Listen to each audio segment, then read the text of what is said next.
All right, we are finally live. Sorry, everybody, for the delay. We were waiting, hoping that Andreas Cerdas would wake up, but it seems he is not. How is the sound? Can you all hear us? Sounds pretty good to me. Perfect. Tonight we are joined with the excellent Mike from Faraday Research, Jeremiah Popp, Exotic Propulsion, and of course Simon C. next to BurnEye down there. And the AI artwork was done, the intro there by Zerdis, and the background, as well as the thumbnail for the video done by Thomas over at Paranoid American. Yeah, I love that Calax avatar.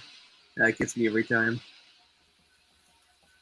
All right. So tonight, Mike, I guess sorry about that, getting a bit late for you out east. Do you want to start off with what you've been working on a little bit, brother?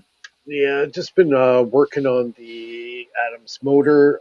I've been working on doing load testing, scope testing, trying to get my generator coils to do some work as well.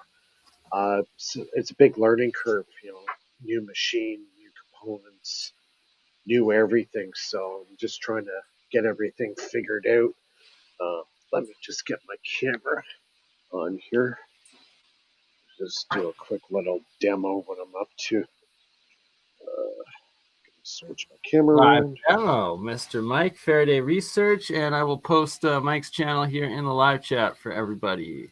Make sure to go to subscribe to all channels and like and subscribe on all platforms. We are live on Twitter, Rumble. Oh, and we lost Mike. I guess he will be right back. It always happens. You hit the wrong button on the cell phone and it takes you out, or on the mouse. It's so annoying. He will be right back as he was trying to... There we go. Sorry about that. No worries, brother. Hit the wrong button. So, yeah, I'll just start it up and get it running here. That is a damn nice build, Mike. Yeah, it weighs a ton. I finally got it on wheels. Generation 4 or 5 now? This is third. Third? Okay, looking good for number 3. Get it up to speed here. Yeah, I love how it's in a server rack. Yeah. Yeah, that just makes everything cooler when you put it in the rack.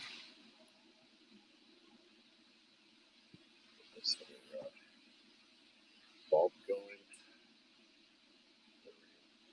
So what I did with this bulb here, that's power is coming off 3 pickup coils. And what I did was I bought a high voltage circuit, and I'm getting 125 volt spikes coming off this bulb just by the 3 coils getting the flux off the wheel. So I got a method of charging capacitors, whatever I want with this. Now I got the main load there, that's 18 watts. I've actually put watt hour meters to the wall and actually took proper measurements of what these things are. So I'm looking at about 18 watts. So I found the sweet spot's about 75% of the speed. And right now it's showing, I'll show you the numbers live. Yeah, so I'm also noticing, interestingly, that it's messing with your audio, which is kind of fun. That usually is a good sign. Oh, yeah. It's, exactly. It's throwing a huge, it's throwing a huge EMF coming off this thing. So on the left is the input, and then on the output, it's not giving me a proper reading because transducer is putting it in a high frequency and it's buggering up the meter. So you can see what the motor is putting in on the left, or the battery, but the battery's taking the run the device.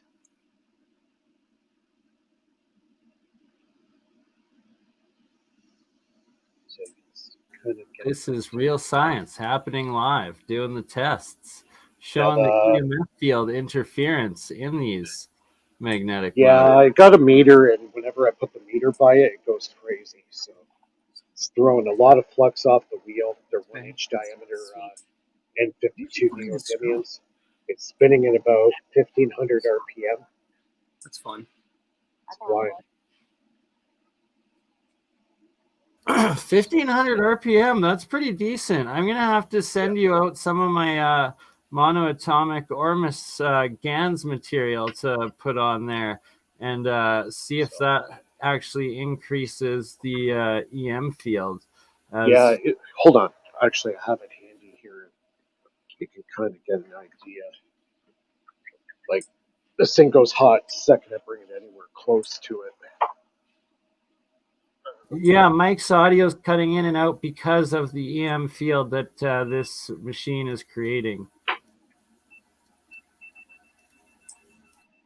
Yeah, normally I'd say, that sucks, but in this case, it's a good thing. And like Mega Gauss is going over 200. 147. And this is about 5-6 inches away. And it's just going crazy. Bring it near a coil, goes nuts. You've got your fellow electrical engineers in the live chat going nuts. That's good. It is. It's a pretty build. It is. It turned out really good. I'm really happy with the build. These are all 3D printed. I designed the coil holders. Used Fusion 360 for that. 3D printed everything. Nah, Jack, creating no ionizing radiation. That's my job. Speaking of, if anyone in the audience is looking to get into doing CAD themselves, Solid Edge is now free to use. Ooh. If you don't mind the watermark. I had to bring in BenderBot to say, oh, I can't whistle. Still didn't work. But that is one sexy machine. Woo-wee. Yeah. Still got a lot of work to do to it. I want to get it validated eventually by George Hathaway. He's not too far from me, so. Oh man, the stroboscopic motion looks so freaking cool. Yeah, it looks funny with the wheel. It looks like two different motions going. It's very flying saucer, Mike. Yeah, I love it.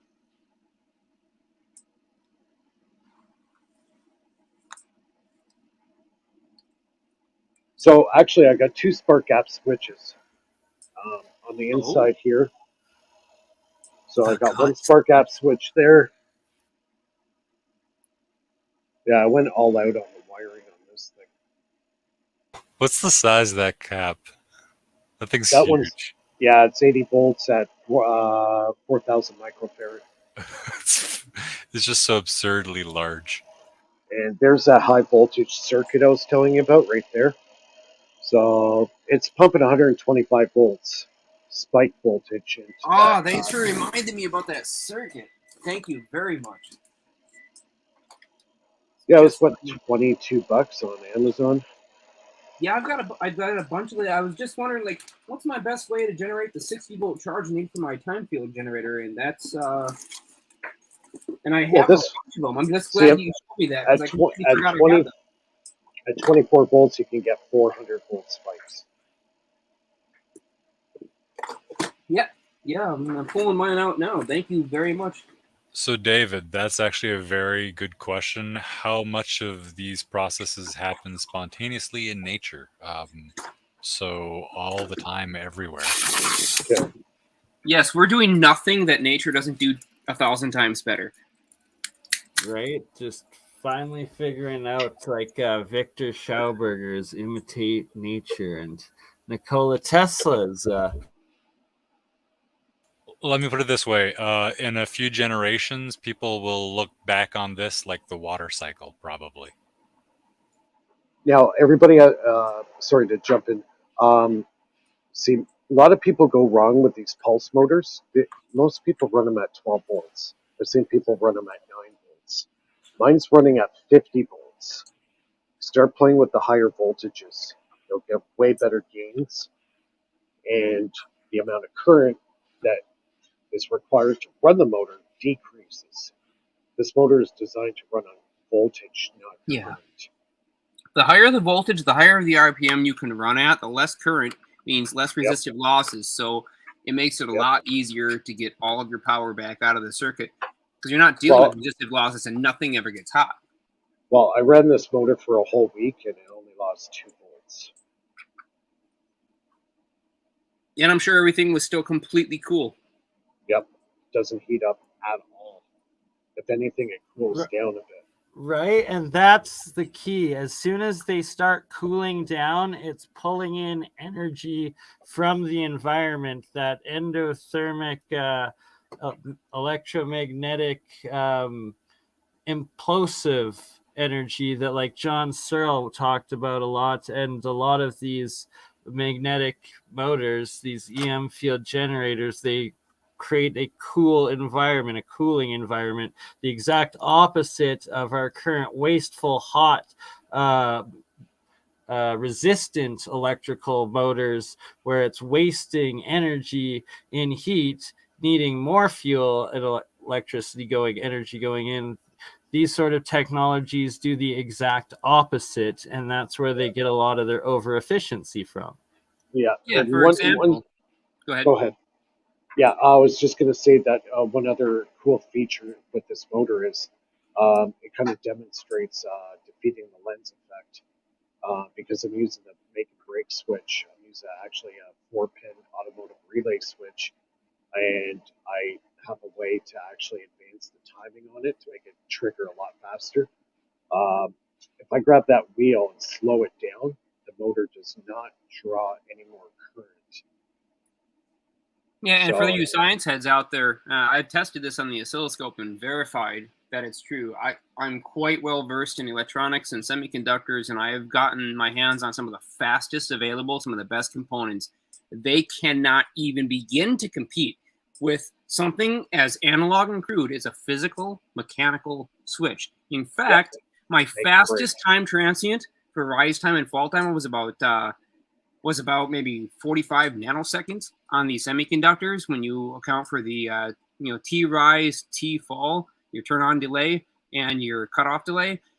I've checked it against a mechanical switch, 2 nanoseconds. Yeah. And I've actually gotten speeds as fast as 500 picoseconds. Mechanical is a beautiful thing. It generates a really unique event, a plasma event, when it disconnects. And that plasma is massively more conductive than a semiconductor, and its disconnect is the key. It shuts off hard. Yeah, it's make and break. And I put it up to the scope. I actually have some scope readings on my YouTube channel under the community section. You can actually see the waveform.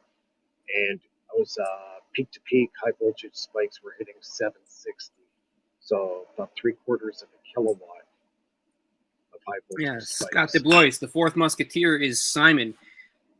His expertise is in research, CAD file design, 3D printing, and a variety of other things that I can't even begin to list all the stuff that basically he's skilled at. And he doesn't do so much of the experiments, but he assists all of us experimenters along the entire path, and he understands all of it. So I'm a support class.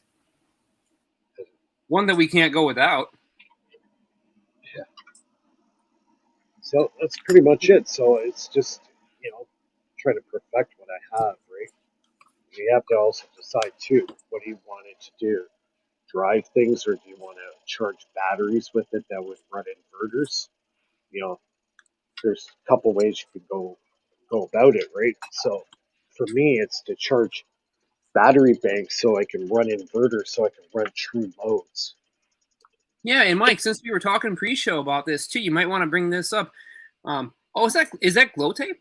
Yep, it is. That's freaking cool. Come on. I wanted to say, educate everyone about the importance of pulsed charging and discharging of batteries, particularly lead acid batteries. Yeah, lead acid batteries kind of have a really cool makeup, chemical makeup. They tend to, if you put a load on it for a given period of time, and you shut the power off, they'll actually regenerate the power. It'll actually bounce back. A lot of batteries won't actually do that. The other one is after a while, the lead acid batteries, the plates get sulfated, and that's usually when your battery goes bye-bye. with pulse charging at a high frequency, high voltage, actually desulfates the battery plates. And because of this, you could actually resurrect batteries that are clinically dead and bring them back to life again by using this method. Yeah, and as a proof to that, we've started with brand new lead acid batteries, and we know what their capacity is. If you charge them with a steady state current and discharge them with a steady state current and measure their amp hours, they're usually pretty close to the manufacturer's rating. But if you pulse charge them with high voltage impulses at high currents and discharge them using the same method, you can get over double the capacity of the manufacturer's rating by using that method. There's only one catch, as we were talking about, Mike, earlier, and you want to bring that up? Oh, about what? About the... Yeah, once you pulse charge and pulse discharge, you can't use it conventional. That's right. You have to use the same method constantly. Bendini actually talked about this actually about a year before he died. And he says what you have to do is actually kill the battery, take it down to the lowest possible voltage you can, and then charge it basically from the ground up using cold electricity or whatever, radiant spikes, whatever you want to call it, and charge it that way. And after that's done, you have to continue to use that charging method. So, yeah, that's pretty much it. Yeah, I verified double capacity. A normal, like for example, a AG65, a 65 amp hour, 12 volt car battery, we've been able to get well over 110 amp hours out of it. Wow, that's good. Oh yeah, absolutely. And it's because when I looked at the plates too, and I had to pop the caps off, it was one of the old maintenanceable batteries before they decided to super glue everything down into place, which of course we cracked those off anyways and still maintenance them, but they don't want you to. Anyways, we looked at the plates pretty closely, and it pits the plates. It puts all kinds of little puck marks in it that are extremely reminiscent of what Bob Grenier on Martin Fletcher Memorial Project shows, and it's very reminiscent of exotic vacuum object damage. But that increases the surface area many fold, which means the battery capacity is increased significantly. You know what? When you told me that tonight, I never even thought of that. It very man. Took you long enough. Glad you could make it. Sorry. How's it going? We love you anyways. Hey, only 20 minutes in. That's all right. I've showed up a lot later to his shows. That's a good point. So. I have a crumpet. Have you ever had a crumpet before? They are delicious, especially with butter and honey. And tea or coffee. It's new to me. What is a crumpet? It's a British, kind of like an English muffin almost, correct? Yeah, but it's different. Yeah. It's got what is it? Has it got baking? It's a British version. I think they use baking soda or baking carbonate instead of. Is that how that works? Almost like those southern little baked goods that you make that go with sausages and gravy. What are they called? You know what I'm talking about? Little circular, usually. Like the ash cakes or whatever. It's biscuits. Yeah, it's kind of like a biscuit. It's like but it's whether or not it's yeasted or sourdoughd or whether or not you use sodium carbonate to make it like bubble. I think the difference between an English muffin and a crumpet, but I could be wrong. Kosher flatbread is pretty darn good too. Yeah, I like the idea of the Scotch ash cake. This is definitely not what the show was about a minute ago. I'm sorry. But what it is about, and I'm really time for a tea break. I'm down for tea and crumpets, right? Like maybe the English are almost waking up. Is it that time? No, it's still pretty early in the UK. Miss Anonymous in Australia. 617. Australians are down. Marmite said that they are bad at math. Otherwise, they would do experiments. You definitely do not need to be good at math to do experiments because a lot of the time is just brute forcing every possible iteration of something to see which one has the best outcome. And a lot of times math can have correct parallel equations that seem correct, but then you run the physical experiment and you get something completely different. Yeah, that's because the math is based on wrong parameters. Yeah. Like for example, if we just take this very stark and extremely critical example for this research, most people don't know this, but all of our current electromagnetic theory and equations are based on Maxwell's findings using only copper. Copper has an electron drift velocity, which is really slow because it's a fairly massive conductor. All of those factors change when the electron drift velocity changes because a brand new type of field that's already present in copper but not very prolifically pronounced emerges from different conductors with a high drift velocity. And this field exists not just simply at the surface of the wire or in the evanescent wave that surrounds it as we consider for high frequency signals, but this is an entirely large field, and it's what we call a geometrically amplified relativistic field. That term was coined by Richard van Dijk and his research with displacement field drives. So there are actually 6 different fields being exchanged by 2 parallel conductors carrying current. And it upends Maxwell's math. And I'm not saying van Dijk's math is necessarily correct, but his idea is absolutely right. And so we have to consider these new ideas and these new fields and understand that Maxwell's equations, as they were, are based on one particular type of material. And it's also material science. Electrical engineering is normally not thought of as a material science, but we have to consider in terms of how we're doing over unity, how we're dealing with advanced propulsion and gravitational effects, that these things really do matter a lot. And quickly, I'm learning a lot of stuff tonight. You know what I learned tonight? Don't put 250 volts into an inverter. Tried. I smoked the sucker tonight. Oh my god! That's I had a brain fart, and I decided to hook it up, and I put over You gotta 250 be careful volts there, Mr. Mikey. Luckily, oh, it was epic, man. It was epic. Wait, what went down though? You put too much of a charge through it? Yeah, it only takes 12 volts DC, and I put 250 volts. Oh my goodie! And you didn't get this on camera? I think the all I heard was poof. The voltage could be whatever if it's not an ampage situation, right? Like, so that's kind of the thing you've been playing with, all kinds of different electricity. And why did this go this way? Did you get the magic blue smoke? Not blue, black. It was black. Oh no. Ooh. Oh yeah, I fried it completely. It's gonzo. Right, but that was only 30. I don't feel too bad. It was only $30 for. Hey, at least you didn't fry a true sine inverter. I got a 3,000 watt in my. Actually, I got 3 of them in my storage locker. So.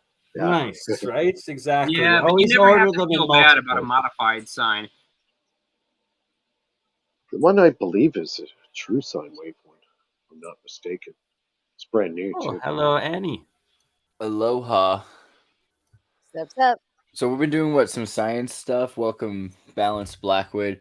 But the thing is, there's also kind of a spiritual connection to this as well. I don't know. We were talking about Mike Faraday research's recent experiments. You want to elaborate a bit on what you've been doing? Yeah, aside from blowing up your most recent one. Since you missed it. Yeah, my blunder of the day. Well, you got to go through them in order if you're doing real research and experiments. But when I was doing experiments with the piezos, hooking that up to the coil, I was finding I was getting some kind of therapeutic effects that, if you have like sore joints or whatever, I would just hold on to the piezo and let it arc on my finger. And I was finding that it was actually helping with pain. And yeah. By the way, Mike, you're not the only person to report that. I've heard that from at least 2 other people. Well, I mean, TENS units are a dime a dozen at this point. So, but even more so, like the Keshi coil, triple solenoid coils, and then his pain pens. And when you use them together, and like my mom does energy healing, I thought she was like crazy for like the first 20 years of my life or 25 years of my life. And then I guess 30 years. Damn. How old am I now? Yeah, exactly. So then my first dog was suffering. Crazy. So my first dog was suffering from a giant nose tumor, and my mom started remotely working like energy healing on my dog. And the next time my dog saw my mom, it like acted like it had never acted before, and like went up and was like rubbing against her, like giving her appreciation sort of stuff. And then it was like also in my younger days, she could just magically tell when I was on drugs when she was doing her energy healing on me. And wait, okay, It might have wait. been more obvious than you realized. I don't No, know. no, Yeah. Walking into the remotely. wall. No, I would randomly get a Okay. text message, and she would be like, "Bernie, are you doing bad things right Oh, now?" that's the And I would be worst. like, "What the hell?" And They it's call like, that- "Are you watching That's me?" But like, that's no, like, it was- entanglement, man. yeah. How yeah, often like, were you seriously. doing the drugs, though? That's Maybe also you a were just on probability drugs thing. a lot. She could just randomly spit something out Yeah, no, but statistically. she's also like a medium as well. Goes to like the medium circles. Something there. It's a story. Well, I guess I could tell a story right now of how she always, like, her father, my grandfather. I never met him. He left my mom when she was like 8 or something. And then I was always like, "Mom, like, why don't you like look in to see if he's like passed or anything like that?" And she's like, "No, he'll come to me in a dream when he dies, and I'll know." And sure enough, when he died, the one January night, or like close to Christmas or something, my mom like calls me. She's like, "Yeah, he died." And then her and her sisters applied for the government files. They came in. They found out that I actually have another same 3 aunts. I have another Aunt Darcy, another Aunt Kelly, and another Aunt Sherry. He had a whole nother family just like one city over from where I am. And I have like a whole nother like half family with the same names that I've never met before. Kind of fascinating stuff. Why I got into all of this. Shazam, your Captain Marvel is this is exactly the same. Weird synchronicities there, just saying. Yeah, absolutely. But the energy coils and how it ties into, sorry, just lastly to show this thing, and when you spin it in like a circle, but like clockwise and counterclockwise, the Reiki healing, I believe, or like my mom's energy healing, whatever way she was taught, it's like one way is taking the energy out, one way is taking the energy in.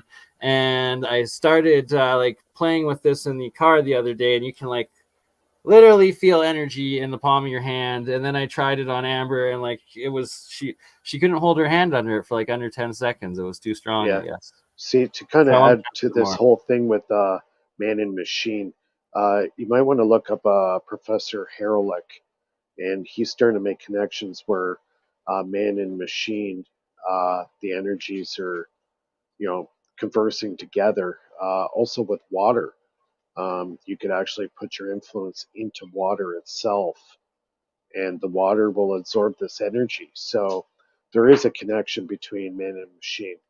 It's just we haven't figured it out yet. I think the ancients, if they were building energy machines, I think they were more in tune with this man and machine mental energy connection between the two devices, yourself and the apparatus. I think the biggest hurdle that we've created for ourselves in terms of understanding the technology was this horrible idea of ones and zeros. Yeah. Without the 3s, the 6s, the 9s, the 2s, the 4s, and everything else. Are you just saying you're anti-binary? Just kidding. And I get that I have to give binary credit because we're literally talking entirely on binary devices, and all of our listeners are listening on binary devices. But I still hate everything about it, and I will never stop hating it. I'm a bit of a hexadecimal fellow. See, that's why I built my machine on an analog. I'm using a make and break spark gap switch or auto relay switch. And even Dollar talks about this immensely, saying that you got to keep your energy systems in an analog. He says electronic control systems destroy electricity. Yeah, and about why that honestly, is? Like, true power destroys them. Why is that the case? So when we're looking at why, because when you're using an electronic device, it's modulating a natural energy into an unnatural form. Because energy is natural. It's a natural phenomenon.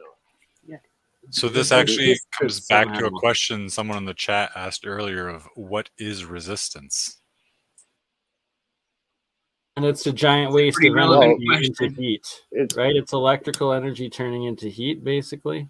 well, yeah, That's well, how we measure it, that but that's not what resistance is. not technically no. It's how easy a current can flow over, say, like a copper wire. Like everybody should know by now that electricity does not flow in the wire; it rotates and spins outside the wire. Now, Exactly.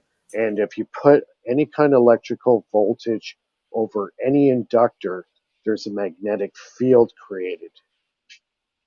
Okay, so it doesn't matter what wire it is. As soon as you got voltage going through it, there is a magnetic field created. And the So beautiful part about that is it literally helps explain Keshe's nano coating and plasma interactions on the outside of the copper wires and the fields. well, this goes back to Faraday.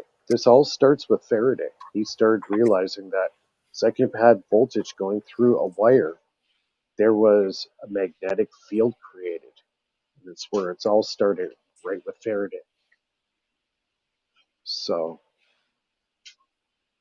Yeah, if we take a look at an electromotive force traveling through a conductor through the transfer of momentum of electrons in that wire or in that conductor, resistance is effectively the scattering from the direct linear path through that conductor into other directions that are not linear.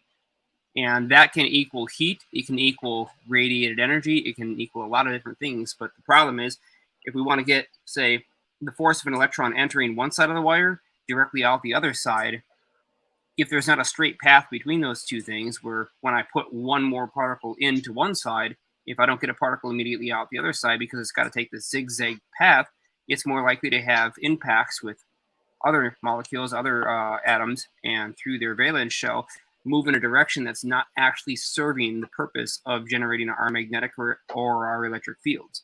And yeah, since I think electricity is all field effects, yeah, resistance is just a scattering problem within that yeah. field. I think the problem. I think I think the big problem now is especially today in academia, there's such a big mind virus. You have to go back to the godfathers of electricity and learn the fundamentals right from day one, right? And I think a lot of the education in the universities and colleges, I think they're kind of losing tune with that. You know what I They're mean? way lost, not losing, but they are lost. Okay. All of our modern academic teachings about the current equations for electrical engineering are Well, based look on at what they Heaviside still Gibbs' teach about adaptation of Egypt. Maxwell. But Nobody- just even what they teach about Egypt, everything is a joke. We're operating off the rule of thumb for everything when we should be operating off of really the precise, like the most accurate stuff we can. Yeah, you have to go back to square one. The founders of electricity, Yep. Faraday and Well, actually, J.J. Thomson Yeah. and if we use Steinmetz, if we use the water analogy for electricity that is so common, if you look at a Tesla valve and how that functions, yeah, you can see how the direction of the flow is important. So, because well, actually, you know what? Just to kind of add to that, the Tesla valve you're talking about, a lot of people don't know really how a transformer works. There's many theories out there, but Dollard and a few people out there, it's a kind of a big controversy on actual working of a transformer. There's a good video out there with Chris Carson and Eric Dollard. They did it back, I believe it was in 1995, 1996. You can look it up on YouTube. It's still out there. Definitely a good watch. And they talk about the transformer and why a lot of people think they know how it works, but we actually don't know how it works. Well, those who have really gotten heavy into the design of transformers, they know how it works. The average electrical engineer has no clue. Exactly. it's like the classic picture where you have a glass with a couple forks that are bouncing off of a penny.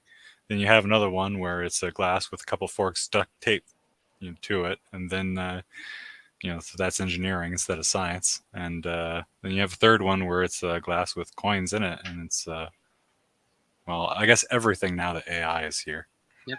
I guess I would say this: if you're talking to somebody and you're wondering, do they understand how a transformer works, and they go entirely into the A field and the H field, and they don't incite the necessity of the nuclear magnetic moment, they don't understand how a transformer works. Yeah. They all think it has to do with the core. I think, there's a couple theories out there. It's like, actually, BurnEye was the one who came up with the idea. It's like two tuning forks. So you ring one, and then the other tuning fork will ring to the same frequency. I think that's partially true with the transformer. It's not all with the core. Yep. You've got to get down on the subatomic scale to truly describe the function of a transformer and how energy is transferred from one material into the other. How about those bells? Though, right? I look at the transformers and I think about these kind of. Look at that. Does that something? And you've seen the pictures of the glass. That's an insulator. Yeah, I'm sorry. I'm just saying, that's the kind of stuff that gets me off. Yeah. Do you think there's a connection though to like some of these? Maybe these bells are using insulatory. Those are so important. That particular site there is super important. I kind of wonder if, like, for maybe because stone and glass, sandstone that they make glass out of, maybe they're using stone as natural insulation for some sort of energy thing. Well, a lot of people, don't think about the dielectric. The dielectric is a huge important part of electricity and transformers, and the transfer from medium to medium, right? Yeah, and what Eric Teller calls the dielectric field is equally critical. So if you wanted to take a look into what we're looking at there, the Bora Bora Temple, there's, was it Mike from Space YouTube channel. Now, he's covered this in great detail and built devices specifically to investigate those structures. And he's even released a book on it. Geez, I can't remember right offhand what the title of the book is, and you'd think I would. I'll tell you what, I'll get back right to that. Go ahead. Well, I was just thinking about, while you're finding that, I was thinking about dielectricity because those bad boys. That is something completely forgotten or not mentioned, I feel. Well, the Einstein, see the problem is... Sorry, quickly, just the mica line tunnels, and that not just that, the pyramids themselves were covered in mica originally, and the first Mexican authority government of the conquistadors sold it all. And they stripped them off of the pit. Now, mica, if nobody knows, but the early capacitors were made with mica. It's a dielectric. So is there a connection between these old structures using mica? I think there is. Oh, absolutely. Mica is an insanely fast dielectric. And then mercury inside of them, and mica-lined tunnels, and then mica-lined outsides. Isn't that what was being used in the experiment that Bob Grenier was reporting on just today? Yes, it was. Yeah. Yeah, Hank Aaron's... and shout out to Bob. I feel like everyone deserves at least some college credit for looking at this formula right now. Good job. Good job, all of you. The idea of the atomic model for dielectricity also, that maybe some electromagnetic energy is produced from the mass interacting with other mass, or electric field interaction with an atom under the classic dielectric model. See, you don't get electricity unless you have dielectric and magnetism together. Without those two components, magnetic polarity. You need the dielectricity and magnetism together. Those two together will become electricity, what we know it. Okay. You cannot have one without the other. I find it interesting because you know how you use an electromagnetic pulse to create polarity for a magnet, right? More electricity, more magnetic. It kind of sounds like the opposite here. Like you can produce electricity by using... Well, you don't produce it. You manifest it into your apparatus. Interesting. Okay. The energy is already there. Our apparatuses manifest it into the circuit by using a magnetic field with a coil. And this goes back again to Faraday, right? Right. So, Nothing created, nothing destroyed. but everything is being channeled, and that's interesting. All right, so back to the power stuff before you have to go, Mike. So you're probably the first of us that's gonna have to leave because it's late for you, and Yeah. Happy birthday to your kid. I just wanted to mention, I'm also doing a power generation system here, which we talked about pre-show, and the way that I'll be testing that is with a resistive load. Resistive loads are really nice because they don't have any kind of reactive power problems. They don't shift the phase of your electrical signals or feedback. So in my case, I'm going to be using a bank of incandescent halogen lamps that are all resistive, and I have got switches for each one of those things because the load itself is super critical in terms of tuning the reactance against the coil that's pumping this thing, because the coils do have reactance. So in this case, I'm taking a signal from a monofilar coil, which has an almost symmetrical electric and magnetic field relationship where they're 90 degrees to each other. What a bifilar coil does is really unique at resonance. It shifts the electric field to be in geometric alignment with the magnetic field, so that they're at 0 degrees instead of at 90 degrees at full resonance. And that creates a fundamental change in the way that a bifilar coil couples to a monofilar coil.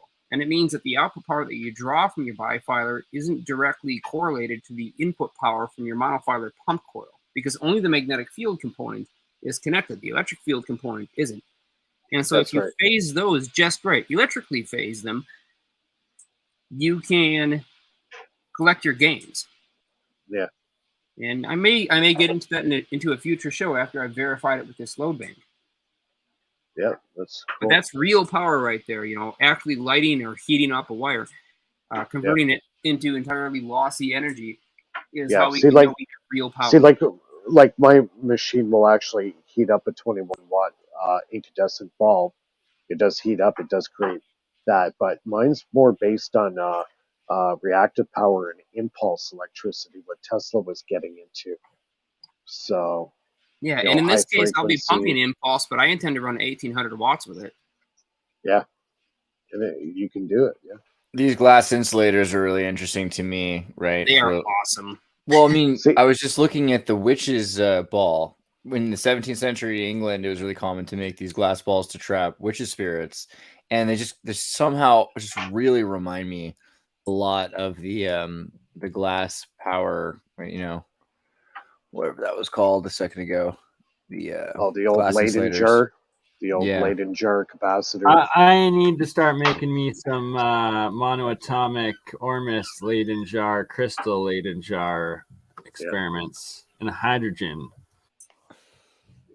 And this was all the stuff that the founders of electricity were using to store potential so they can do their experiments, right? And then eventually Volta came out with this pile, the volt pile, that kind of started all the DC power. So it's good to go back in history and see where it all started and all the fundamentals. I bet we can make like an exponentially more powerful crystal battery like cell or like pile cell that using I think salts and then alternating the metals, even like copper and aluminum. And then the only way you're going to understand electricity is to start playing with it. Learn the basic stuff. Start experimenting. Blow things up like I did tonight. But in safe conditions. Look how the newer insulators look more like pagodas than ever before. Right? I know. Yeah. You're like, calm down, Andreas. It's all right. It's okay. It's very Dejed. It's very Dejed pillar. All the way. It's one thing to see this stuff on the internet, but to actually get your hands dirty and build this stuff and actually see it work in front of your eyes. How many times have you shocked yourself working on the Renegade? Just that one? Oh, just this machine? I don't think I've shocked myself yet. Don't jinx me. No, I haven't had any mishaps. I've been hit pretty hard a few times. at 15 kVA Yeah, I've ceramic talked to you the nights capacitor. after, and you're Yeah. like texting me like, "Hey," and I'm like, "Mike, don't die, don't do it, don't Oh do yeah, this. it makes Be you safe." jump. Oh God, it was like somebody put the paddles on me, to restart my heart. Oh yeah, felt like it almost knocked me right off the chair. That's how hard it hit me. It happened so fast, right? It's you got to be careful. Sometimes that could be the last, Yeah, right? don't So make it yours, you have to Mike, and respect. let's donate Mike some more protective safety gear so his children's I want a Geiger counter. That's what I need. that too, right? I've got Yeah. one, and You to do be need one. honest, they set off around these things. Like when you get to a couple inches around any plasma, they go nuts. And I could only imagine what's going on in Jeremiah's EVO lab sometimes, but we love you, JP. Oh, I have a lot of fun with those. I can say this much. I have one of the most sensitive Geiger probes I could get. It's a beautiful Ukrainian-made 3-inch window, ultra-high sensitivity probe. It's 17 times more 51, sensitive than the 51. one that comes with the CDV 700 series Geiger counter from the Cold War era, and it's fantastic. I can actually pick up what do they call it, gamma ray bursts and a variety of other astronomical events with this thing. That's And what I that's need. what I primarily use to detect the types of emissions coming out of my devices. Yeah, that's what I'm really curious to see if my generator is doing anything unusual. Because now That's I'm getting cool. because like And do you look at it often through the your cobalt lens, like the blue glass? yeah. Well, that's something for entirely different though.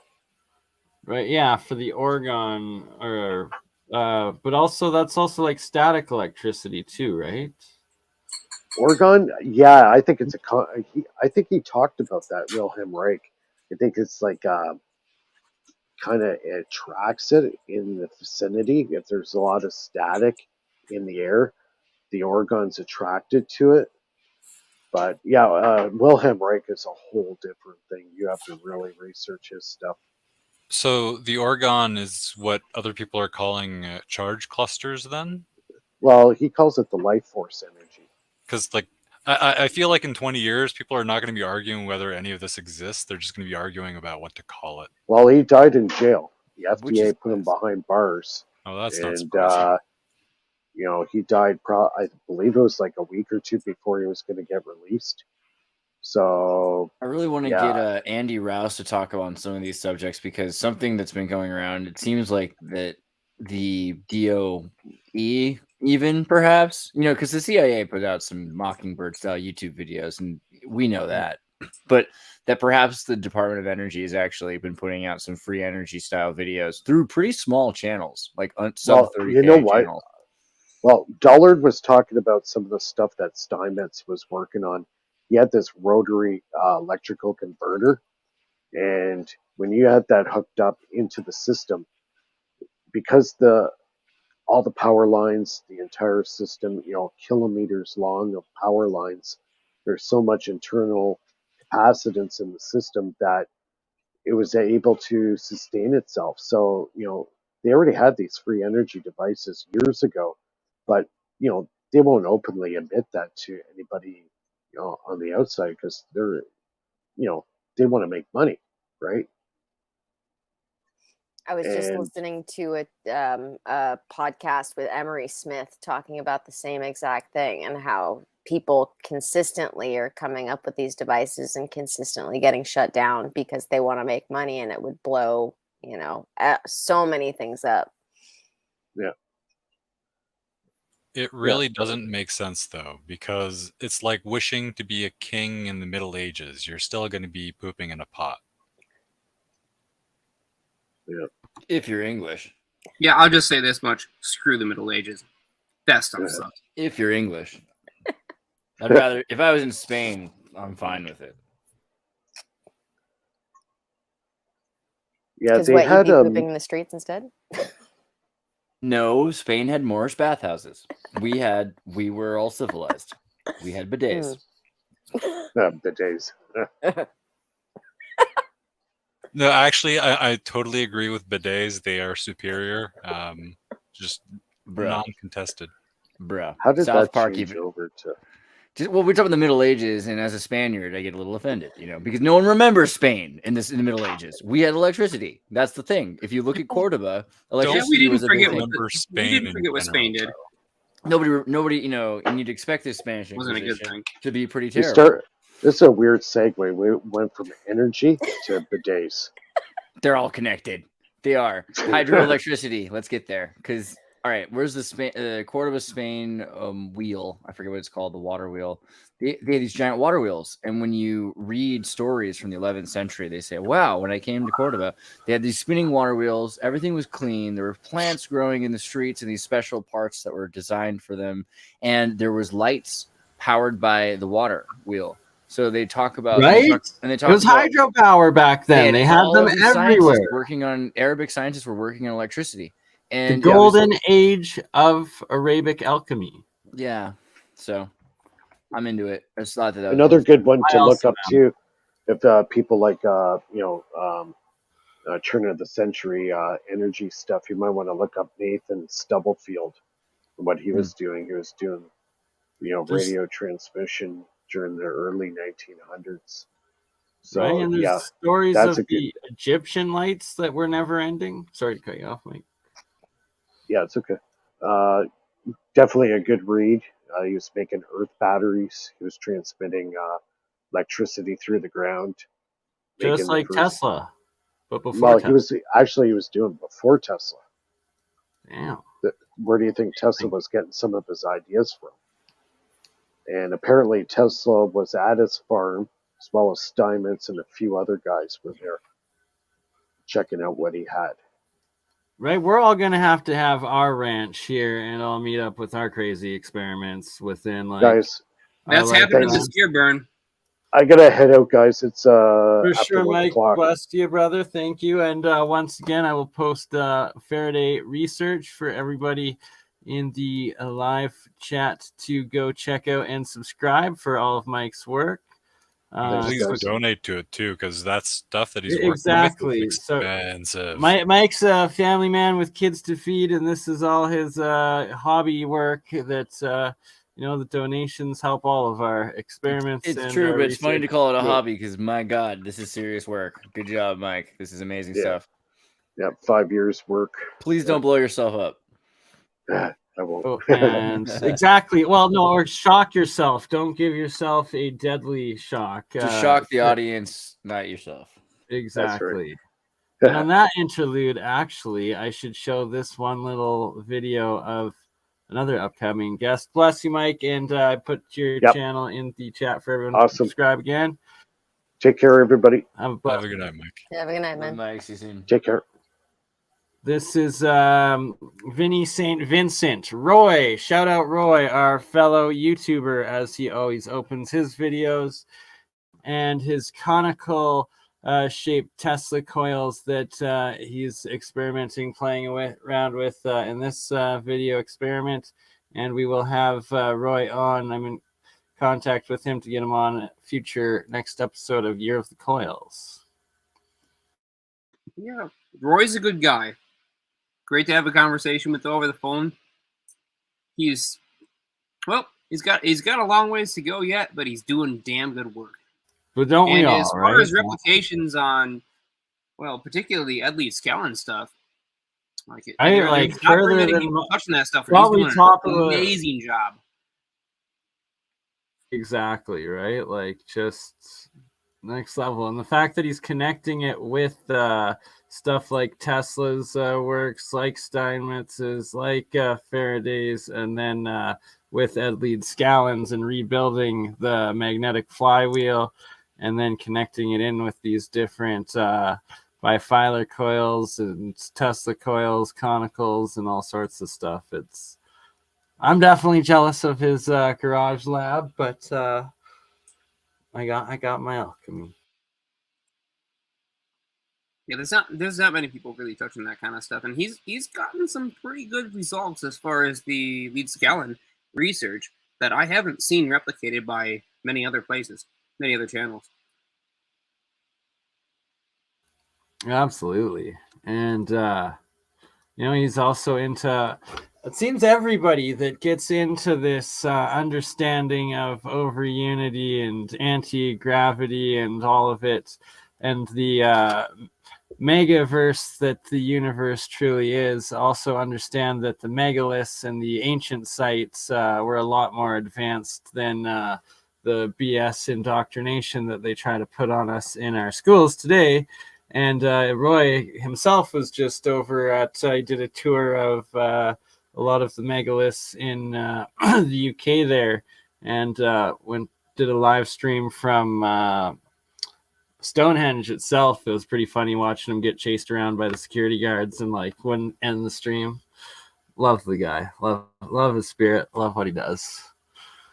Shout out Roy, Vinny St. Vincent, and I guess I should put his channel for everybody to go over and subscribe and check out as well. Video playing right now. Oh yeah, definitely. If you are interested in Lead Scallon's work, you have to know about this channel. You know about Edward Lee Scallon, Anne? You know what I'm talking about? The Coral Castle guy? Yeah.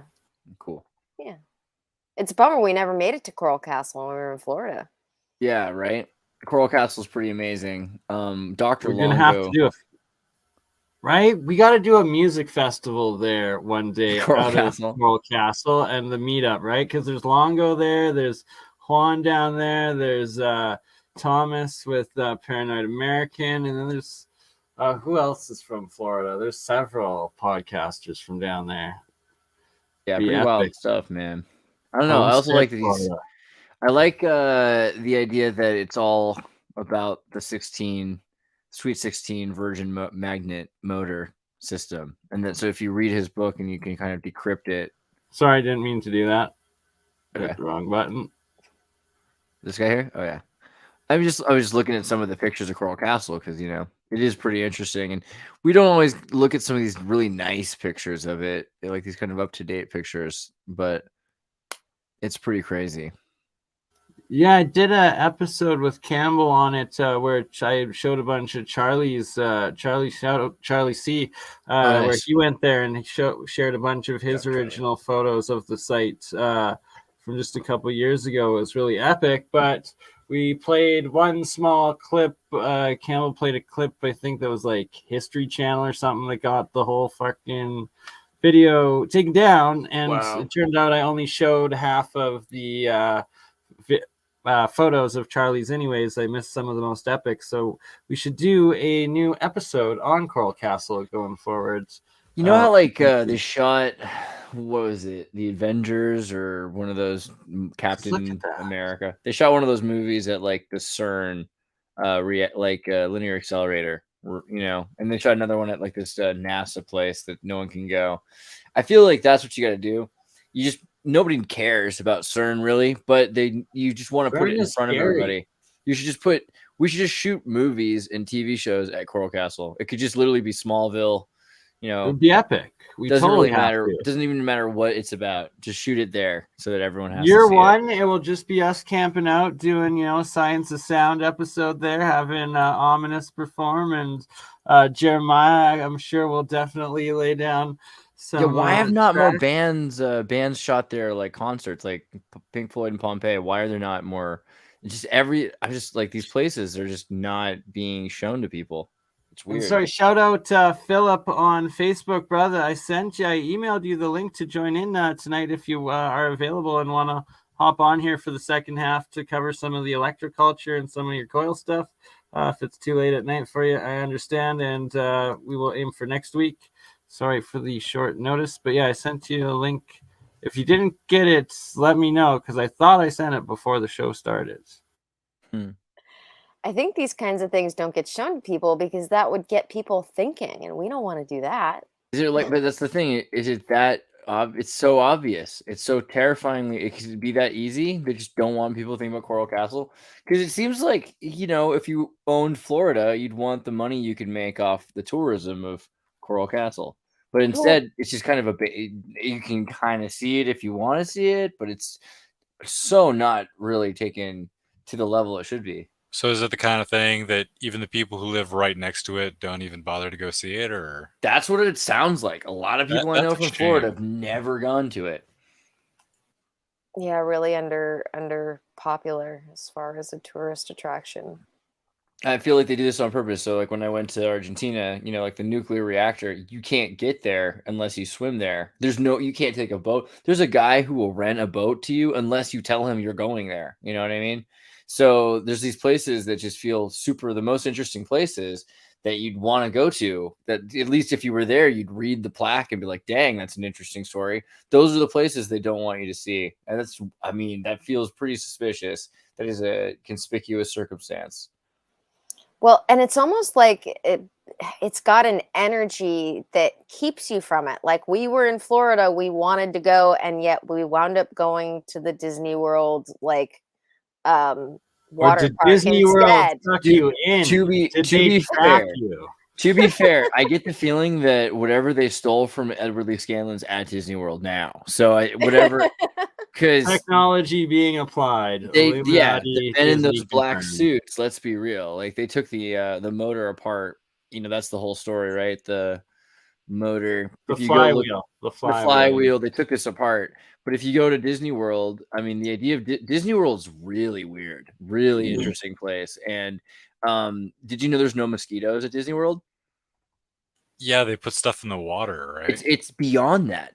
It's more fascinating. Sure. Yeah. Okay. Chemicals. Yeah, I just want to mention this because it's time relevant. They let water flow so that there's no stagnating water at Disney World for the entire 50 square miles. All the water is flowing. So it's impossible for mosquitoes to be there. Sorry, you said Jeremiah. Oh yeah, it was time relevant. So I haven't received anything from academia.edu about Richard Van Durek in a while. But as soon as I mentioned his name earlier, and this is how I know that my phone is listening, because it just emailed me one of the documents by Van Durek interacting complex electric fields. So yeah, it's certainly listening. Hey Bixby. But the solar panel field, there's a lot. My TV's listening to me because I said Bixby. Stop it, Alexa, Siri, go away, all of you. All the viewers who have smart devices just swearing at you right now. I'm a terrible person, but that's why I have none of that stuff turned on. But underneath it's all listening. All of Disney World, you've got this giant underneath area as well. So I mean, if there were a better place to put free energy research, let me know. But I think Disney World's or portals. Look at those 3 cylinders. That's like a CERN and a CERN on top and a CERN to the left. That's like a CERN on a CERN on a CERN. Yeah. The Imagineers is actually a pretty cool organization, or it was. I'm sure they've had and, probably the same. I'm certain out here, guys. I'm certain out. I certainly have to give a shout out to Setneg. Thank you so much for the $22 donation. Sorry I'm late, Burn peeps. Check out Walt Thornhill. Excellent researcher with the Electric Universe, and he also does the Sapphire Project, I believe. Victor Schauberger, of course, an epic legend of 100 years ago, and the replication of nature in science, vortex-based. Yeah, watch that Victor Grebenikov science water video. Watch the documentary on Schauberger with his grandson for sure. And Victor Grebenikov. Maybe we should cover a little Victor Grebenikov in the second half. He's the one with like the flying insect stuff in the Soviets. How do I spell his name? Grebenikov. Yeah. Grebenikov. I got Grebenikov. It's right there at the bottom of the screen, right? Yes. Well, now you're just trying to make it easy for me. She's clever, this one. So I really like the concept. It wouldn't be the first time I've had to tell Andreas to use his eyeballs to do something. I don't like to look for the fine print. I don't know. Take what resonates, leave the rest. Setnag, thank you for the support. Is this him levitating? Yes, supposedly that is a device that he built under the Soviets using these beetle wings, and depending on the the direction of the planks that the wings were attached to, it would levitate, and yeah, I would It's like a little Jeremiah's for me, but I want to see it. Jeremiah's advice. Well, okay, opinion on I will mention this. A funny thing happens on the molecular scale when you have a large electrostatic field fluctuating going through a chiral material, and unfortunately, that's all I can say. Okay, well, I will say that I really like looking at really like high quality SEM images of the beetle wing covers, because what you have is basically a flat-ish surface that has pits in it that have little pyramids sticking out. that Yes, just right, they're barely nano poke pyramid above the structures. surface. I know So you have a exactly what you're whole talking about. bunch of these in a hexagonal array, which I love. Yeah, so it's exactly the kind of stuff that I've been modeling recently. The nano coating layer you want in your 3D printed outer shell, right? Like the geometry of it. Yeah, and I will mention, your recent work, with the layout disc that has all these pyramids printed on it. That was pretty freaking great. We actually considered constructing one of those, and particularly the hexagonal pyramids is precisely what I was looking for. And it goes in concert with another device I'm working on and have been working on for some time that I'm just calling the Gravity Lifter. It operates quite different from the Gravity Flyer, but it uses the same fundamental principle. It just does it without any moving parts. That's always epic. Just like the ionic thruster, right? Of plasma channel, no moving parts in the propulsion. Yeah, I thought those videos were funny, but he's way off. I've gotten already 8 times better results than he will probably ever achieve, and that's assuming that he's going to continue to progress to the point where he'll hit the roadblock that everybody hits that goes deep into this stuff. I mean, he's already seen the results of that roadblock. There's diminishing returns, and there's something that you can do to get around it, which unfortunately I also can't talk about. Didn't Grebennikov end up really sick later in life? Yeah, he apparently died of some kind of foot cancer because he exposed himself to what he described in his book as lepton radiation. This is the same Grebennikov that we were just looking at. The flying platform. So Bob Marley died of foot cancer. An anti-gravitational effect also produces 2 other phenomena. It produces a temporal distortion and a byproduct of radiation. These are unfortunate outcomes of a system that operates at very high voltage and uses charge acceleration and charge splitting. Have you heard the conspiracy theory that they killed Bob Marley by radiating him, and that he didn't actually have melanoma of the foot, but he actually got like a weaponized? I've heard of that. Yeah, that I genuinely have no idea. Pretty out there. It sounded out there until you known. Until you found out about the BBC. Oh, you're right. When you look into the BBC and what Bob Marley and Peter Tosh were doing, and they were in the process of building a Jamaican radio station that was going to divorce Jamaican politics of the British control of the Commonwealth, it actually makes crazy amounts of sense. Yeah, and if you just listen to the lyrics in the songs, of course, It the government tells you. would not be very happy with him. So Exactly. And shout out Stephen Callan. Haha. Float on Air by Will It Works Inventions. We gotta do a show with Stefan soon. He woke me up. Nice. Shout out Stefan. You made this portion happen. All right. So even Peter Tosh was Will actually It Works? assassinated in his home right after he started Rasta Reggae Radio. And so there's just a bunch of people that died all around that time that were just really suspicious stuff. But he was totally just shot. But Bob Marley, it was like a more intense down taking. I don't know. It's worth looking into. They would have had Scott crazy in the rides. chat, if you don't mind me asking you, Scott, the cancer that he got, do you have any idea if he was working with pulsed klystron radar tubes? Because we know those produce this type of energy. I'm just curious. I'm sure that he wasn't really able to talk too much about that when he came home. but I'm wondering if you had, overheard him, mentioning anything about pulse klystrons or the types of equipment that was used or that he was working on.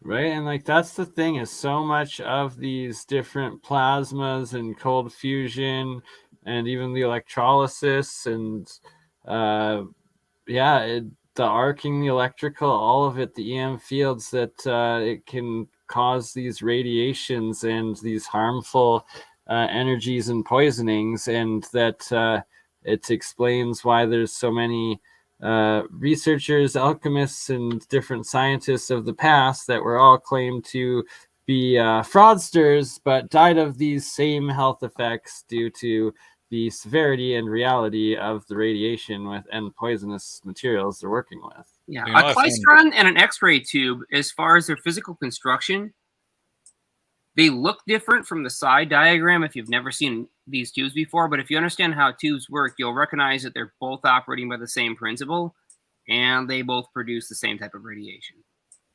I just find it very funny that, and younger people won't understand it, but when I was young and cell phones were just coming out, people were really, really scared of them. Like, they did not want them anywhere near them. And suddenly that changed in like the early 2000s, I want to say. Well, let's remember that freaky incident of how microwaves, how microwave was discovered. Dude, right? The guy had this radiation candy and bar propaganda allegedly that melted because of the output from the radar transmitters. And if that doesn't kind of freak you out, like, why is this candy bar melting? That doesn't seem like something I should be standing in. Or putting right next to your jewels. It was such a thing, though. Even other phone companies like Nokia would be like, look at what other cell phones do to your head compared to ours. And it was like, oh my God, bro. Duh. Yeah, and since BurnEye, you're posting your Rumble stuff here, I will mention that Mike from Space on Rumble, that's where he posts the good stuff. Oh, okay. I will have to find him on Rumble right now then. One day we're going to have to do a stream where we just like start on YouTube and do like 5 minutes and just say, okay, here's the link to the Rumble stream. Just go we do there. the first hour on YouTube or the first 2 hours on YouTube, and then the next 2 to 4 hours on Rumble and Twitch and the rest of them. And that's how it's going to be going down. Just because there's like so much stuff that you can't actually discuss on YouTube, and it's going to get so much worse if you're Canadian. Because that law just passed. And I'm sure Rumble will ignore it for as long as they are possibly able to get away with it. Right? Exactly. And YouTube, OdySee, on the other hand, will implement it before the law is even passed. So screw them. I'm surprised Parler hasn't tried to get into live streaming yet. Parler? Who's that? Oh, that's one of the Twitter clones. Yeah. What is Parler? Parler's the who makes that one? Well, now it's owned and run by Candace Owens' husband.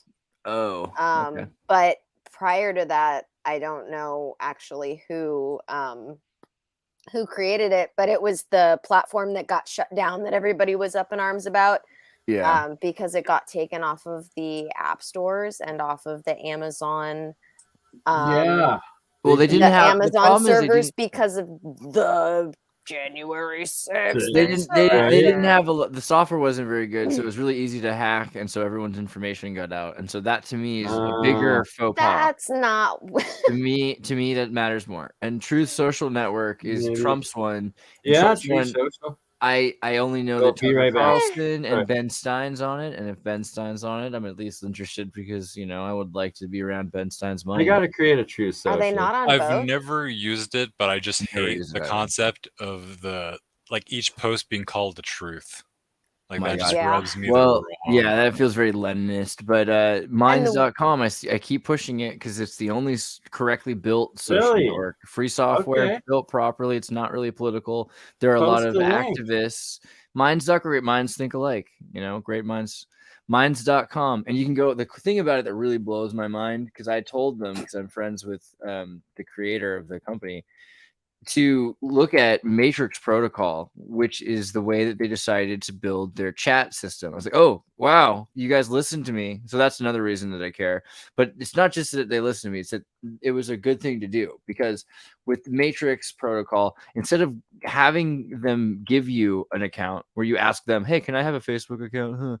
And they can take it away from you. Here you generate your own account, right? So you made it. They can't take it from you. That's the end of censorship. I don't know how else to explain it to you. Unless you're using Matrix, all of your speech can be silenced. So this is the most important thing. If they're not using Matrix, don't get involved. If you want to get on a network because there's a lot of people you like, ask them to start switching over to using Matrix. Say like you're afraid that they can take away your content and your rights. I think it's really important that we start forcing these tech companies to not just be about the left or the right, but about being correctly built software, because that's really what this is. It's an application for social communication. And if they can just delete your posts, then what? Or if they can get hacked like Parler did, it doesn't matter if Jordan Peterson's on it or Tucker Carlson or Ben Stein. God bless Ben Stein, by the way. You ever hear him rap? Yeah, I agree with the intact OdySee is quite nice. I also like that you can host files on there other than video. You can put you're talking about OdySee? guide file. Yeah, that's you're talking about Libri. Libri is a whole cool thing. So I love Libri too. And I do know the creators of Libri as well. And they did have to spiral off and create OdySee as a kind of, because they said, okay, we've created this thing which can take any file and it can be safe forever. But people were like, well, can you do YouTube with it? So they created a YouTube clone that uses their Libri protocol. And that's the thing. It's a demonstration of how great Libri is. But yeah, you could put gun files for 3D printed guns, or you could put the Constitution, or you could put your education, or you could actually share the contract for a company. It could be private, it could be public, it could be on pay-per-view, where you pay per view, right? I mean, there's a pretty great system here. So I highly recommend OdySee if you're looking for an alternative to YouTube. It's, to be fair, I'm supposed to be pushing Rumble because Rumble has done a good job putting my videos at the top and this and that. But again, I mean, I like the company. I do. I just wish that they would do it properly, and the proper way would be using the library protocol. I want the competition to be that they provide a better service, not more, exclusives. Like, oh, you can only watch this person there. This is kind of the thing about Gab, right? Gab is an interesting social network. It's got a lot of autistic trolls, and I find them hilarious. But at the end of the day, are you not just exploiting people? It's the same thing as making a black social network or a Christian dating site. To me, it's just weird. Make a better software. Aren't they the ones who made the plugin where you could go on any website and it would essentially create a comment section for that? Yes, website? And actually, that's the coolest thing about it. There are some real. So the thing is, Gab. The reason I think Gab is interesting is because it did some things like that really stood out. That you could make a comment whether or not people wanted to see your comments, and that they were harmonized across the internet, confederated across the internet. That's brilliant. I think is the thing about it. The problem is so much of this stuff is just this is all this anti-Semite honeypot that's been created by conservative Jewish nationalists from the New York group that are trying to make people, they're like to create these anti-Semitic honeypots for naive people that don't even really have political or racial disposition yet. And then they've convinced them to join into this weird white nationalist thing. And that's the opposite of what you want. You don't want people that are being, let's say you get people that you're not allowed to talk about free energy on YouTube. So then you go to Gab to talk about free energy. And now you're surrounded by all these white nationalists and anti-Semites. And so it just clutters the room. It shouldn't be about that. It shouldn't be that you have left or right, or you have racist or not. It should be more about the content itself, which is why Minds is cool to me, because yes, at first Minds, because it was so free, did have a bunch of 4chan style memes. But over time, because of the way the network works, you push things you like more. The kinds of posts, they tend to become more positive because people are more likely to push something, endorse something that they agree with passionately. It tends to be a positive thing than this hate-filled thing per se, which I think is interesting, right? Otherwise, you've got the way Twitter works. Twitter is all about pushing inflammatory hate speech as much as possible. I mean, did you hear what happened with Crowder's wife? She loves the BBC now. Oh, and it's like the entire mechanism. You can also choose to not doom scroll. It is a choice. Yeah, but you're trained to have Lovian at this point. What I'm saying is that the fact the algorithm is a doom scroll at all instead of a passion scroll or the idea of minds. That's where it comes into individual curation. You curate who you're following, who you're interacting with, and then even on platforms like Twitter, you're going to see better content that's suited for your psychology. You're looking for something more positive, something more encouraging. You're going to get that. Just stay away from trending. You don't have to. This is why I don't use Twitter. This is why I don't use Instagram. Well, yeah, that's the problem. No purpose for it those shouldn't platforms at all. Shouldn't be like that. It should be something where you're able to, like, a network that's pushing change, a network that's pushing positivity, a network that's trying to get people to make the world a better place. And when someone's really excited that they just cleaned up an island and they share it, and you're hearing about that algorithm exists. There's an algorithm for you if you're looking for something that's not a doom scroll, and it's conducive because the entire point is to build productive solutions to the world's problem, and people get excited seeing those because we're all trying to do that together. Right. So it's Twitter, but not evil. Yeah, I mean Speaking of not evil, I'm sure some of you guys out there remember back in the day, Google used to have this little slogan, and it was "Don't be evil." Yeah, they removed that. Yeah, and it's funny that because I guess they can't really fulfill that condition anymore. I remember when YouTube engineers had this almost a riot because they did not want to work on the computer vision systems for drones for the US military.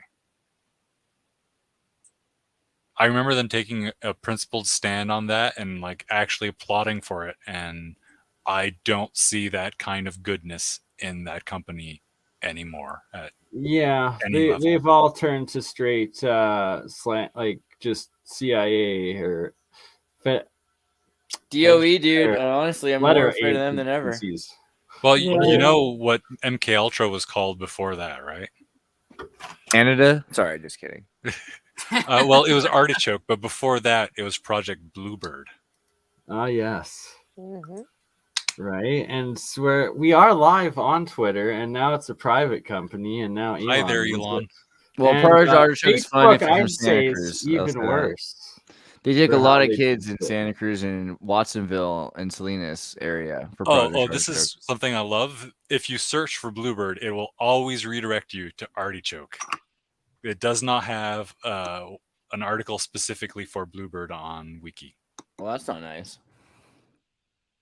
I guess it's just too obvious. Let's not remember the atrocities committed under Project Bluebird. We have to forget.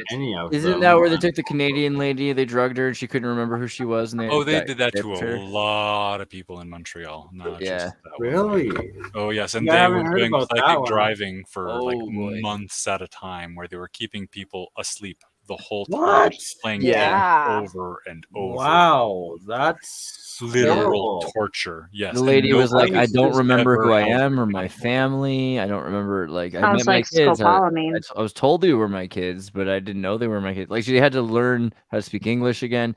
Completely erased. They're functionally even worse. The same person anymore. It is like luckily scopolamine only lasts from 36 I was gonna say this sounds way worse. Yeah, this is like 9 months of LSD electroshock. And the MK Ultra program lasts a lifetime, unlike the substances that they gave to patients. And like they did this stuff. Volunteers. They did it with the intent of doing it on everybody. Forever. Like they were all supposed to be their MK Ultra patients, basically. Yeah, exactly. Through the televisions and the frequencies, and that's why radio. Like every time you go shopping, you have your pop songs playing on the radio and everything, and yeah. But you have to use your free will to break free of that and play your own tune and beat to the or dance to the beat or the rhythm of your own drum, right? And not fall in line with what they're broadcasting.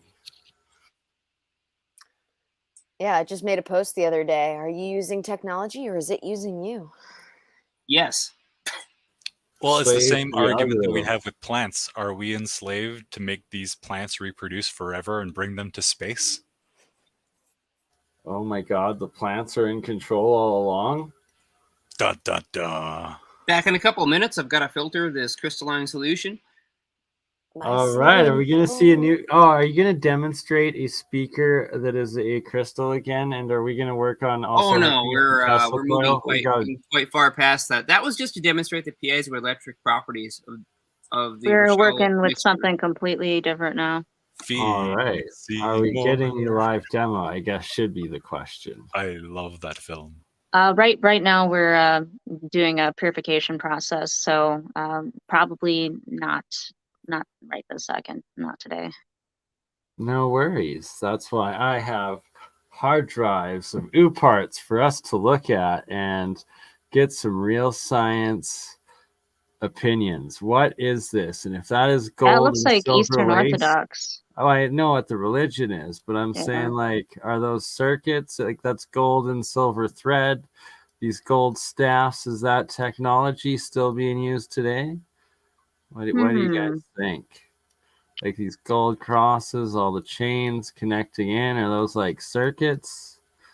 What's happening here? Yeah, I was just watching a documentary video where they were talking about the chest plates from those like ancient jeweled chest plates, and how they thought they might be either, if not technology, like a metaphor, because they were talking about how there were some contradictory statements about how like there was technically only one, but then they were also talking about many people having them at the same time, and how it was a sort of metaphor for the alchemy that they were doing at the time. Definitely a lot of alchemy into it, right? Like, what's the is that halo? high res enough to see the lettering? What is this image high res enough to see the lettering on the scroll? Oh, wow. Oh, on the scroll? Oh. Yeah, unfortunately not. If you scroll out, can you see it? Yeah, maybe. Scroll better. Is that like in looks Greek? Like, what is that in? No, it looks like Russian. Old Russian. It has a very gothic font going on there. Like they're speaking into a phone. Come on, what like? Or drinking from. And there's a string between the two cups. Yes, there is. And like this orb thing, like is that the internet right there? Is that connected? I'm sorry, I'm just joking. I don't know what's really going on here. Just no, it does. No, you're making the same observation we are. Yeah. Can you hear me now? Mm-hmm. Yes.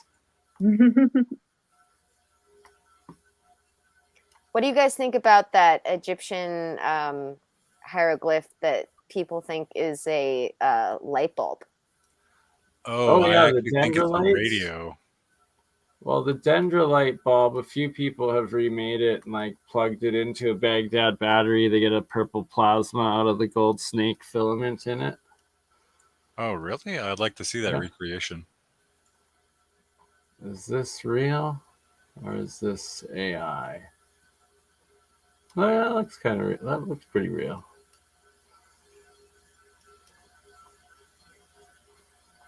See, now it's like, was this fiction or was this real? Probably fiction. When is that picture from with the floating palm trees and the ship? Looks like it's actually electrical things. Antennas. Oh, okay. Yeah, it does kind of. Oh, yeah, like little plasma arcs almost. Yeah. Lots of plasma arcs. Big plasma arc at front, big plasma arc at the back, lots of plasma arcs on top. So like some steampunk like flying through the air type of airship. Yeah, it's like an old-timey Tic-Tac. Oh, and they're trying to shoot it down. Look at that. They're like, no, you may not fly away in your little plasma airship.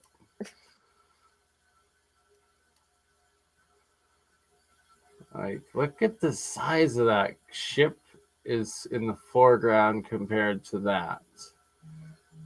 I don't know. And this thing, Well, that's just a circuit. Come on. Right? And that is Beijing's Forbidden City right there. Wow. Yeah. Yep.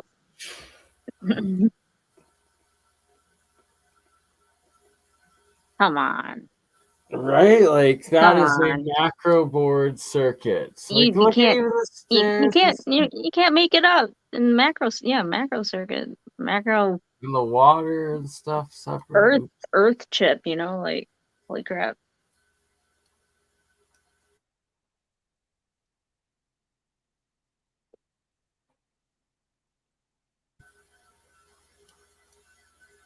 Because it's so unnecessary too, like impractical for what they were at the times.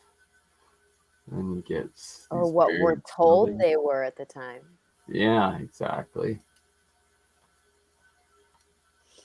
Like that looks more like technology. Like Beautiful though, with all the moss covering it there. Mm-hmm. Yeah. Definitely. When I look at these symmetrical structures, I can't help but think, are they taking advantage of natural phenomena happening, where they can utilize it with that geometrical architecture? Yeah, exactly, right? And then the water as well with a lot of them. They're always shown, especially these ones, that these are filled in moats, and that like how the engineering to get all the water up to these places and keep them filled. It's just where is that one located? It's clearly an intentional design. So you have to ask yourself, what were they trying to optimize? Right, exactly. It's looking like somewhere in Eastern Europe, probably. Yeah, you got it. But I don't know. It's in really good condition. Or did they build it when the water was just that high? No, it shows them in the old map. Well, yeah, good point. How far back was that last image? This is like a new image, but it's there's probably in maps like a few hundred years old at least. It's when they were all built. This one is candles, but what the fuck is that? Like,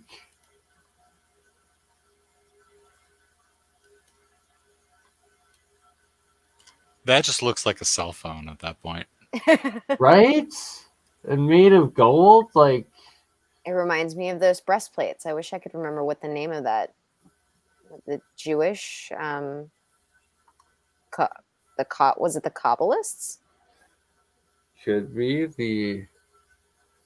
I guess I could look it up.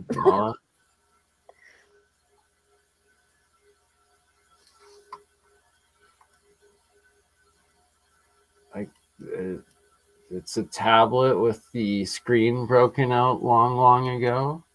Like if you were trying to explain how a cell phone worked to somebody without actually having access to one.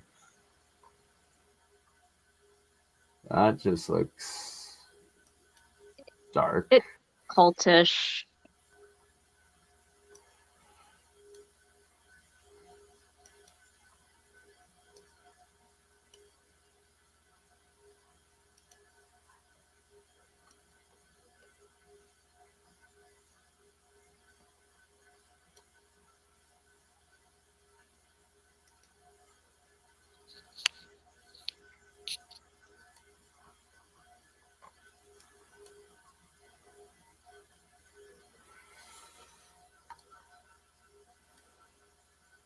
Yeah, gotta start learning these ancient pictographic languages and symbols.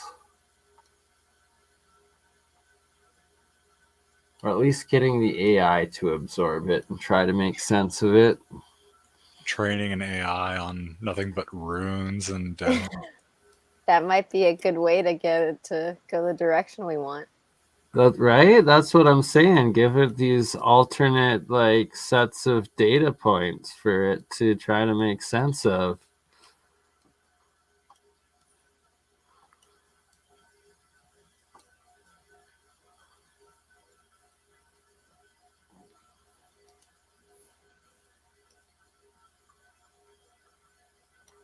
Considering a lot of these languages have descendants still around today, you can probably reuse a lot of the same grammar too.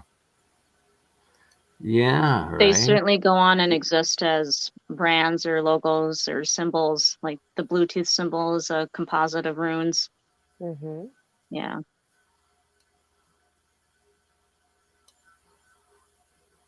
Yeah, there's the 3 Viking triangles superimposed over each other, used a lot. Yeah, I know. I can never pronounce what that one's called. I just want to know why the Eastern Orthodox guys always look like they're about to walk down into a dark dungeon and, you know, start doing possibly like I don't know, questionable sacrifices. Questionable things. And look at these macro devices. Like, that's what we were like, covered in gold and silver, these resonating domes with mercury balls at the top of their antennas. That's straight energy tech. Especially since they knew that mercury was toxic. Like, handling large amounts of it was not without risk. So here's what I'm saying is all the old royalty, no matter what country they're in, you see them in the same sort of robed, gold, silver, embroidered pattern, like super circuits patterns, and like then they're one big ass cane that is an antenna wand sort of like, look at that, that's got to be some sort of tech, usually jewels on them. They're crazy resonator dome crowns made out of gold and jewels connected in, like plugged in, and I'm like, what the heck is that thing? Like, okay, that was a grenade in a Worms video game, but what's it doing in his hand, and why does he value it so much?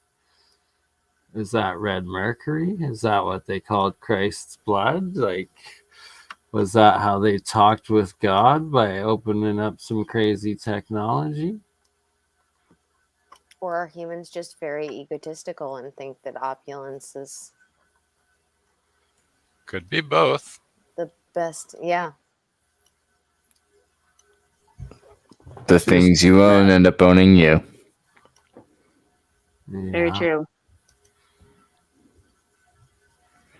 Celtic worlds, pretty much the EU. 2,400 years ago. I want to say it was the Greeks that I was listening to someone talk about the other day about how they, at a certain point, had the privilege of paying taxes at the top, and that only like the top handful of people paid taxes, and that they would fight for the privilege to pay taxes. Well, you don't see that in Greece today. Yeah, no. I think it was also different because to pay tax was different in Greece at the time because it had to do with philanthropically running the state. And if you could vote, you also got like a free 12-year-old boy to have sex with, which is the thing of Greece was very different, and like, it's weird that we try to say we modeled our democracy. So is this like just a lure of a King Kong game that they've got on there then? Is that what you're trying to say? Yeah, the Hellenistic democracy was not the same as like it was a socialized pedophile state is what ancient Greece was. And so you had like a caste or a class of landowning males that were in charge, and they were select, and then everyone else had to kind of do what they voted on. So they were the only ones allowed to vote. But also their voting was, you had a black and a white Mandela Illuminati confirmed. Is this what we're seeing here? Yes, but no. That's just that he's involved with the Knights of Malta, and so everybody important's kind of out of Malta. What's the other group? Included the long-skulled folks. Thomas on Think Tank was just talking about, I forget which group. There's another the Knights of Malta? Yeah, there's another group out of Malta that's important too. But like the Livonian Confederacy, the Knights of Malta, the Jesuits. Was Malta part of the Norman conquest of southern Italy, or?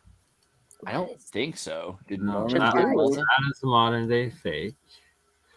But look at that. Malta's interesting because it was Arabic for so long. Yeah, the Norman invasion of Malta, did they succeed?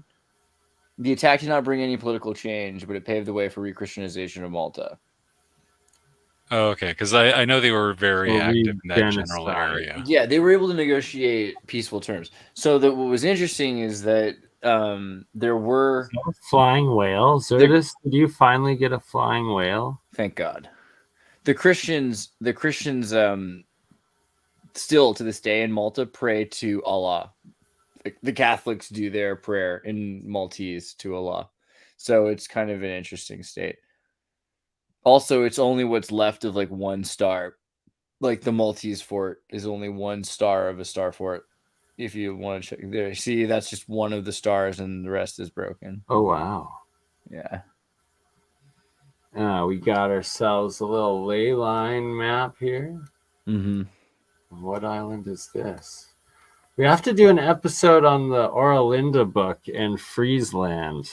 It would be good to talk more about Friesland, and also just talking to the Dutch, because if you can find a Frieslander from Holland, I'm still convinced that there's a section of the Friesland population that came from Friesland. Yeah, the island that's there. You're probably 100% right, and I bet you that's where the Oralinda book originates. What the heck is this? Inner Earth of the Nazis, or what do we have going on here? Another interesting thing with the flag of Malta, compare the flag of Malta to the Polish flag really quickly. You know what I mean? It's kind of a similar thing. Yeah. Interesting. No idea what we're looking at. Looks like some inner Earth stuff. I don't know. It does. And the black sun at the center. Describing some sort of movement of energy or a current of some kind. Balderson had a video talking about the black sun the other day. That was pretty interesting. Yeah. Shout out Benjamin Balderson. Sent Ben the link tonight too, but he was busy. But look at this, just digging out the layers below and below. I wonder if that's where Disney World got their idea. Right? And Once to your Canes. The Order of St. John was the thing I was trying to think of. So there's the Knights Hospitalier. So the Knights of Malta, and then the Knights Hospitalier, or the Knights of St. John of Jerusalem. So those are the Knights of St. John are the Freemasons, and the Knights of Malta are the Catholics. Gotcha. Knights of Malta are Jesuit. That would be why they are at the Vatican.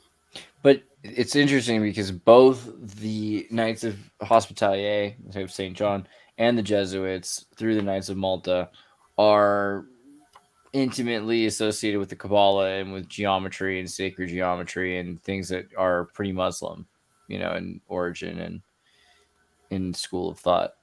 The different energy designs and sacred geometry, like this used to all be filled with water, several layers. It's just crazy. Yeah, I was watching a cool documentary the other day about Atlantis and it being in a certain part of Africa. Yeah, the Eye of Sahara there, the Ricard structure. For sure. What happened recently where they uninvited the kid who was going to talk about that? Joe Rogan. What's his name? Who's on Yes. Yeah, that's who I was listening. Jimmy Brighter Insights with Jimmy Brighter. Bright Insight, yeah. His name Jimmy Corsetti. Right. Jimmy Corsetti, just really quickly, he had posted recently that he was supposed to speak at the Cosmic Summit, but that they canceled Graham Hancock. They canceled Randall Carlson and Jimmy Corsetti. And Why, but then Graham Hancock withdraws from the summit because they decided to cancel. Because there's a lot of pushback, I think, about racism or something. I don't know. They just constantly like to make up that excuse. It's really weird. I really don't get it, because the hypothesis is that everybody across the globe was visited by a civilization that came and brought us, science and stuff. And so, like, they influenced all our cultures and genetics and has the potential to bring everybody together as brothers around the world. They're like, no, we can't have this because of racism? What? Yeah, because they don't want people to actually be together. They want people to be racist. So. To be fair, I agree, and but to be fair, because we don't get in trouble on YouTube, what technically Jimmy Corsetti said was, but why? What happened? Unfortunately, I am bounded by an NDA within the contract I signed to speak at the event, and he cannot say. Wow. So it's a little worse even than the... Don't sign NDAs, people. Don't sign them. Oh my word! But yeah, so Jimmy, we'd love to hear from you. NDAs. Brutal though, right? That's just actually, it happens. But yeah, so basically, Randall Carlson and Jimmy Corsetti taken off, and then Graham Hancock was either taken off himself or decided not to come when he found out what was going on, or I don't know what's going on. So is what it is. But yeah, I think it's interesting looking at Africa. The idea of the 23-kilometer ring, but there's another set of rings that's almost identical in South Spain, and then there's another set of rings that's in Argentina on the border to Chile, and then there's another set of rings that's in the Maldives, and then there's another. Right, but it's not just about sets of rings; it's about all the other things that he brings together, including I think he's right. The mud. Agree. I think that's all true. I just am saying, what if it's not that was the only Atlantis, but that there was a civilization autonomously built of city-states around the world, and they were all kind of matched up, and that one is the one that we have the most successfully. Right. That's the safest one we found, because so many of them have been destroyed and they're underwater, and here's one that's in a dry area, so we're able to see it. But it also makes sense if you look at the map of Herodotus, right? Yeah, where he claims it could be, right? And that they just have covered this all up, and that most of Giza Plateau and all of the inner Egypt is just covered pyramids, and like how they built the dam there and covered up more of the pyramids, and used several of them to build modern day Cairo and tore them down, and it's just crazy. Where's my map of Herodotus? Here we go. And so here's Libya, or Africa, which is this section of Earth down here. It kind of looks like a skull, which I also like. Mm-hmm. And if you've seen, Ian Crossland, he likes this idea of the expanding Earth theory. I know it's not super flat, but just imagine for a second that this world is getting bigger because we're in an expanding space or some kind of thing. I don't know. Then this is how it could explain that things are getting further apart, because makes more sense to me than flat Earth. Yeah, well, you're allowed to have all kinds of things happen at once, which is the other thing I like, is the electric, the multiverse, right? Yeah, the electric universe theory, actually, in general, because it all exists in the metaverse now. Yeah, the idea that we're existing on a flat plane that's toroidal, I think. Clearly, we live on Klein bottle Earth. Yeah, it's obvious. No, you've all got it wrong. It is, of course, trash can Earth, because it is both round and flat.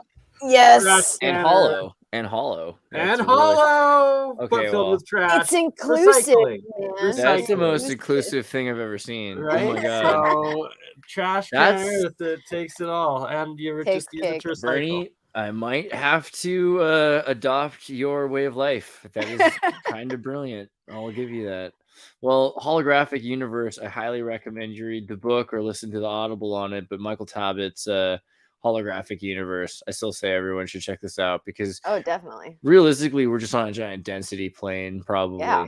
And then everything is flat. That's true, but we're also experiencing spheroidal density at the same time. So yeah, maybe it's round Earth, flat universe. Yeah, I'm into the flat universe for sure. But okay, Europa. When we're talking about the toroid Atlantis universe. But yes, back to Atlantis being right there where he says, and the description also says it's right in this that map area. might be more accurate than we realize it could be. This is like Pangea. Maybe Pangea was more recent than we want to admit. What do you think? Are they all turtles? And Dinotopia, right? Like, one age of man probably lived with dinosaurs, and last age, like the Younger Dryas, they say there was the megafauna before it. Giant beavers, giant sloths, giant mastodons, I don't really believe in giant dinosaurs. everything. I'm pretty sure it's just dragons. And right? Dragons. I stepped away for 5 minutes and we're on the dragons. Dinosaurs are just poorly rebranded dragons. No, I'm pretty sure. Can you tell us again about how dragons used to exist and they had to go out and hunt them down? I mean, clearly, that's what everyone says, right? What we call dinosaurs. They exist in the fossil records. They're one and the same thing. People think it's part of mythology, but apparently they were flying around. And well, you got to understand what is a dinosaur. Technically, let's do this first off. Bird wiki. So let's go to bird on Wikipedia, and then let's look for what a bird is, and we'll find out that a bird is a feathered theropod dinosaur. And so we'd say, okay, the idea of flying dinosaurs is now completely relevant to contemporaneous society. That's actually, oh my God. Next time you see a pigeon, just start screaming, oh my God, it's a dinosaur. Do it, and you'll feel really good. Okay, can you look up terror bird now?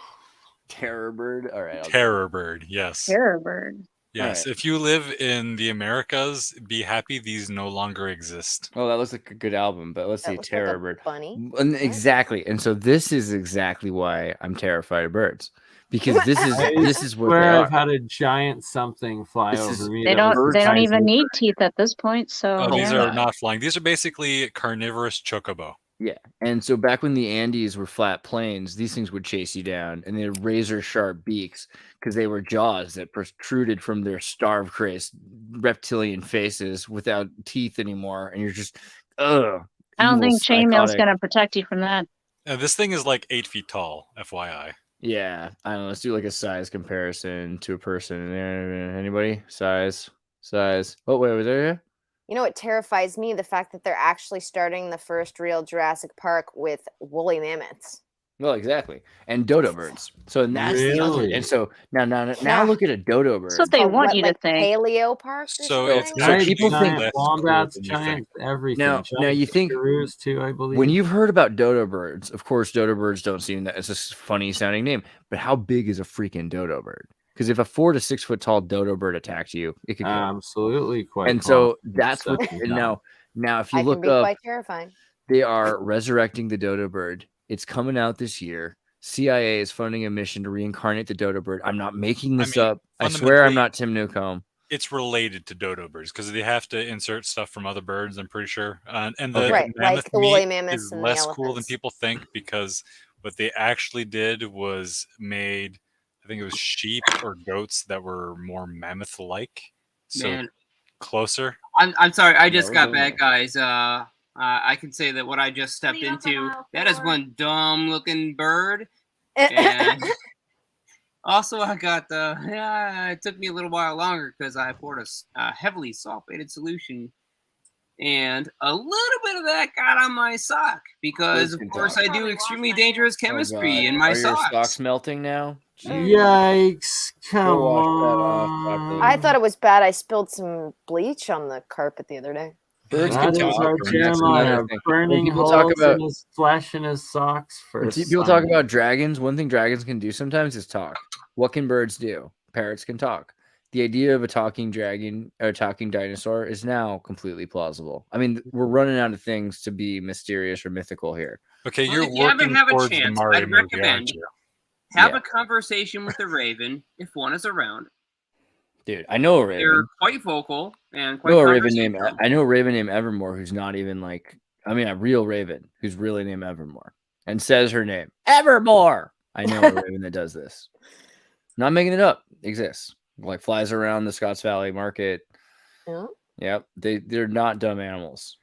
And apparently they have a penchant for Edgar Allan Poe, which I approve. I think he just, that was his thing, really. And crows don't really get much credit either. I know people look at they look at ravens and crows as almost like the same bird, but yeah, they're really not. But yeah, crows don't get too much credit. They're also highly intelligent and great problem solvers. They actually figured some things out a lot faster than most other animals. We've got coons, we've got crows and ravens, we've got elephants, highly intelligent, dolphins. I saw a turkey that was 4 foot tall. I saw a turkey that was about as tall as Anne is, which was like. What about those I'm a foot birds? taller. The amount the wings, though, dude. Tiny brains. There's wingless birds. The wings would have been tiny brains. They're awfully darn good problem solvers. Dude, I saw a really smart penguin the other day in a video. Like if they had brains. The complete silence there. I was looking at penguins. There.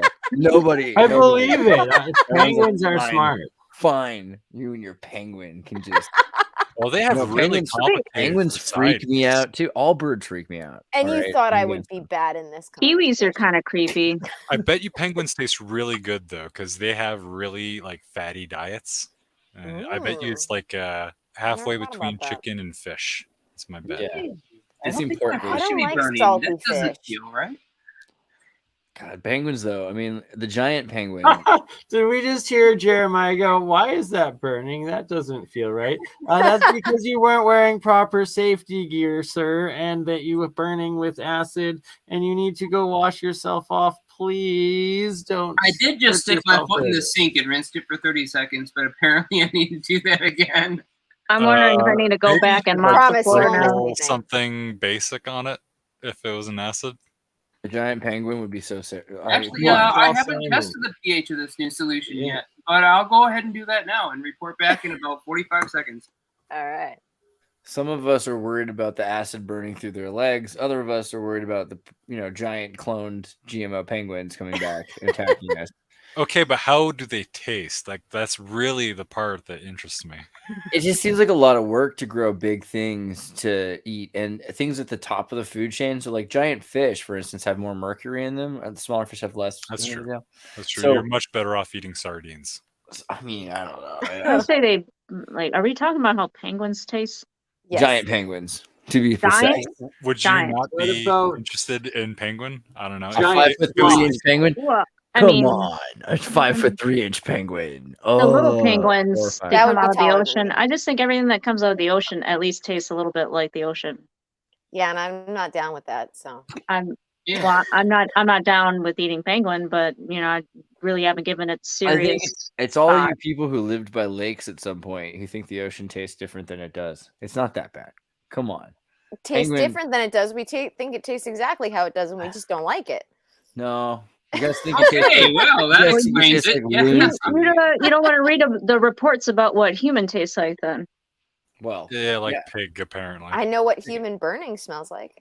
Yeah, we've got a pH of 3.5, and also don't eat anything. 2 hours and 3 minutes. This is bonus material. That's why after 2 hours from now on, we cut it on YouTube and go to Rumble, and that's when you hear the ladies start talking about the smells of burning flesh and what it tastes like. I promise you that. I'll take that back. We have a pH of 3.0. Yeah, 3.0, which is that's pretty far from 7, buddy. What if they clone the penguins too big?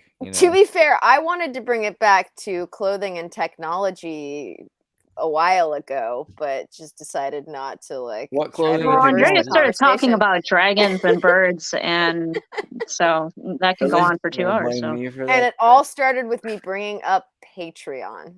Oh wait, what about techno clothing? What did you mean? Dude, okay, no. So first of all, while you're on that photo, I've always found it interesting that Epcot Center, very much the original design for Epcot Center, looked much like the pictures of Atlantis. Like Disney's original design. There they are. Yeah. Nice. Radial design. Yes. Of course, based on Atlantis. Not identical, but it always resembles. Yeah. There's definitely... What did that dude know? Well, there's definitely no way that Walt Disney wasn't obsessed with Atlantis. I mean, he made movies about it, and but it's interesting he doesn't have like an Atlantis ride. All the occultists and rich folk were, and before World War I and II, it was taught that Atlantis was the history, and it would explain when everybody would just society saw the world with different eyes than how we see it today, and that there's already been this major YOLO reset of human consciousness that we weren't even aware of that was perpetrated on us in 100 years. Can I just talk some shit about Disney? Because back when I'm they made okay, this I'm film, okay with that. YouTube won't like you, but I'm okay with it. back when they made this film, okay, they actually got linguists to create a fake Atlantean language. Yeah, it's based just for the film. Yeah. By the way, I did interview Tad Stone. Tolkien. You see my interview with Tad Stone? Anything right. Tad Stone, who invented Darkwing Duck, which you guys are talking about free energy inventions, but Darkwing Duck is kind of up there in my opinion, as well as I agree with you. Chippendale Rescue Rangers, and he did the man. He had a story. He had a story when he was working. He also did like the Hellboy cartoon, based man. So, but he was a Wed Enterprise Disney Imagineer, amongst other things. And he talked about all the cool things he did at Disney, and he's like, yeah, they would have been okay with it, but the thing is, people were reactionary to it, and we're surprised because we live in California or in Canada, and we see like cool media, and some people are not into that stuff. So he's talking about this project they were doing, Atlantis 2, in Atlantis 2. There's this like, what's it called? Subtitle?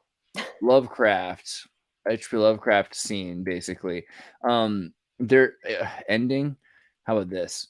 The ending sequence, there's a girl who has a baby, and they're trying to protect the baby the whole time. And at the very end of the movie, there's a scene where they've won the war, they've beat the monster, and they've beat H.P. Lovecraft's like horrible squid kraken. And then the baby of the lady, she's like, and now the baby is going to live well, and it'll be okay. And you see that the baby is a kraken. And it frightened people, and so Disney said they had to cut it out. And he's like, yeah, but keep it as like a DVD extra. Yeah, I wish I could find just the sequence where the baby's a kraken so baby. They were stealing the baby, and that's why the kraken was going after them the whole time, because they were stealing the kraken's baby. Yeah, something like that. And then here she is holding so that's the whole ending of the story. And so if you watch the kraken, and we just don't get to right, and it really bummed out Tad Stones because he really wanted people to be able to see it because it was a big part of what the story was and what the animators were telling. But like, of course, that was the kind of sequence that Disney was like, we don't want to do it, and they didn't want to have it as a DVD. They put it finally as a DVD extra, but he's like, could they do a thing where you could watch the movie the way they intended? Just put that scene in so you could watch it with the scene and in the movie as you want it. And Disney's like, no way. Don't make it so that people could watch it in the movie. No fun allowed. Yeah. So that's a big thing is I think, if you look for it, you can find all the little parts, and all the little things. But Disney doesn't want the average person going into it thinking about it with that context. There's like several layers. Let me also say this, though, about a lot of Disney stuff, which you see. They embed all kinds of really interesting tech in their animations. Mm-hmm. And especially in the case of Atlantis, they've identified they've tried to portray a natural source of very high density power portrayed as a plant, which the only way we can realistically justify the kind of power a plant could have is if it happens to be growing in a very high altitude under a high electric field, which is always present at the tops of mountains, which would naturally be a catalyst for exotic vacuum objects. So they do like to stick those little things in there. As long as you have this on screen, I just want to say that Rodney's the best part of that show. And I'll also give a shout out to Anthony Williams in the chat, who's clearly identified the usefulness of Rochelle salts in the research of Thomas Townsend Brown, and we're not talking lifters. We're looking at over here, Bernie. Big electrogravitic effect that we can derive from high K materials with a nonlinear response to inputs.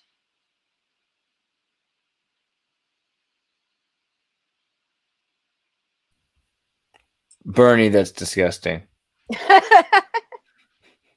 Yeah, it always looks like mold every time I see it. That's because he uses frickin' table salt. Ah! Please find a better salt. There are so many great salts, and that one's horrible. Nicotine salt. Well, these the other cool thing about Atlantis. The other thing about Atlantis that's cool is that it's about like a billionaire and his secret society of rich people that are part of the adventure club that are hiding Atlantis. Like that had to be part of it too. Oh, of course. Also, I'm kind of bothered that they completely ignore that character. She's like the forgotten Disney princess. Right. True. And what, the first colored Disney Well, no, princess? apparently the Disney has a new first colored Disney princess. Right. You know, are you allowed to say that in America? Or is that okay in Canada? It's just like how they had like 18 different different first LGBT characters. Like, I think mean person of color. I just have to state that it was only metals and normal table salt or sea salts that were in those jars, and a little bit of electricity. Yeah, dude, I'd recommend you avoid the chloride. Send me some special salt to try the same reactions in different salts, as I'd love to see the different reactions that happen and take the alchemy to a whole nother level. And just the different nanotubes that grow out of the metals in these different little circuits that I make out of like these Keshi coils and stuff, connecting them with silver, aluminum, iron, and copper, and the nano coating effects of them. It's quite the fascinating, different, almost micro. It's almost life that like grows and forms the self-organization of matter and metals and elements through this electricity and alchemy, electrolysis, alchemical process. But well, you remember that experiment that we did, Bernie, when you told me this phenomenal idea about, hey, turns out that you can actually break down bismuth in like an incredibly short period of time using a sodium chloride solution. I'm like, oh, really? So of course I had to test it that day, and I did, and you were right, and was able to dissolve a significant amount of bismuth very, very quickly in the course of less than an hour in a sodium chloride solution. And here's the problem.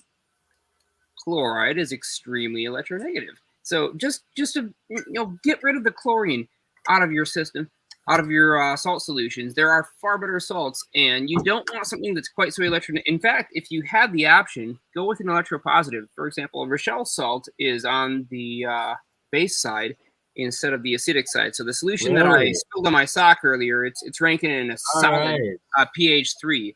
And the Rochelle salts, they rank in about a pH 8. So they're on the alkali side. Ordering a whole bunch of Rochelle salts now, regardless. They're not the only one, though. Don't limit yourself to just Rochelle. That's just one of many, many solutions. Well, I'm broke ass and I need a job. So if people want to donate and send me salt or send donations to buy more salts, and also need the power supply, eventually signal generator. Dude, you need a power supply so much. Let's do a Bernie power supply fund real quick. Who wants to get Bernie an actual power supply instead of USB adapters with sliced off cords? Come on, guys. Yeah, he needs Bernie a Variac needs too. A power supply. Well, he doesn't need a Variac yet. He's not there. We'll get there. Everybody is a moderator, including you. Welcome. But if you send a super chat right now, I'll read it with my deep voice. Ooh, I want to hear your deep voice. Mysterious deep but I'm only willing to hear it if the super chat comes in. Yeah. Oh dear, we are not prostituting ourselves in this manner. I am sorry. Just kidding. It's gonna happen live on Rumble, OdySee, and all the after hours Twitching you want to see next week in the after hours. But still, we're live. We're 2 hours for To answer Space Case, no, he did not get the mass spectrometer working because I did not get back to Brittany about which model he would actually need. And I have been way too swamped with the research to actually research that. So we'll get there. Well, we will get there. A bit too busy. Exactly. All right. So I guess we are 2 hours and 15 minutes in.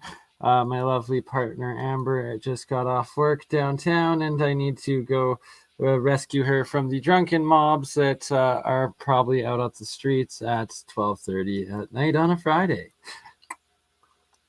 Well, luckily, because I'm on the host session right yeah, now, if you guys want to keep going, leave, and please do sure. introduce the live link for all of your media. Yeah. Because I'll stick around if anybody has questions and wants to talk salts, crystals, energy, or over Unity. I'm going to be sticking around for just a bit if you have interest in those topics. Oh, Flower Jones. Hey, there we go. And go ahead and buy yourself the salts that you need. There it is. All right, so there we go. Sticker. Oh, Flower Jones brings it in for the win. That's for Zertis. Zertis has to buy some salts and make some shit too now. There we go. We got to get Zertis. Oh my. Zertis. Flower Jones, you're really lovely. Just saying. Right? So Zertis, you got to get some Rochelle salts and try making a couple of the crystal batteries. So I just might do that. The lovely Hutchinson's back on. That sounds like a fun thing to do.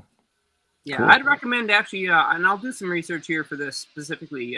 You really want to work with a salt that's almost pH neutral. And that would be the ideal thing for what you're working on right now with the electrochemistry. Yeah. Right, but I've got to go. Do you guys want Zertis? Do you want to keep it going, or should I just end it and Jeremiah? I need some sleep. Party for shit. Let's do some after party, and then everyone you can join us next time on another exciting adventure on Real Science. All right, so we will put the link in the live chat for people to join the after party and play a good old Zertis AI outro. How do you do these? We get so many questions. They're all epic. Drop them the link before you play the intro, because that's usually like you have to sacrifice a chicken. It's really messy. Oh, so we don't want. So I'll just play yours and not get a real science one done by you, unless. We could probably use. I can't believe it's not chicken. Beyond Chicken. Can you sacrifice Beyond Chicken? I feel like you can. Sacrifice like not eating it, or sacrifice it That's like what I've been doing all pretty sure the biblical story where they offer vegetables instead of meat doesn't go well. Mm-hmm. Yeah, God's pretty rude about it. Hey, Scott, I'm calling you out. I recommend that you join because you've had stellar questions the entire way through, so please do join us in the after party. Indeed, everybody. Feel free to join in the after party. Link is in the chat. It will end live on the YouTubes as soon as this AI outro is over, but Jeremiah and some of the science crew will be around for questions for bits. Much love, everyone. End of episode 27. Jeez. Wow.